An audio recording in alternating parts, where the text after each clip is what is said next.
We want to provide our clients and our colleagues with timely responses. And we also want to protect our focus time, where we can produce high-quality work very efficiently with less stress. Both of these are important, but we cannot layer responsiveness on top of focus work. We know multitasking doesn't work.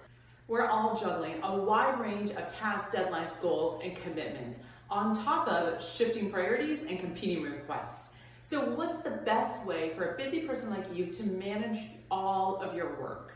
The key is to protect our focus time, and we do this by turning off our notifications, minimizing email while focusing, maybe closing your door and committing to that one goal, really committing to single tasking instead of allowing yourself to get distracted. Of course, if urgent things come up, people will find you, they'll call you, they'll walk down the hall, they'll send you a text, and you will drop your focus to help your colleagues when something is urgent. But for the most part, if you can protect your focus, you will tap into the power of this powerful productivity strategy.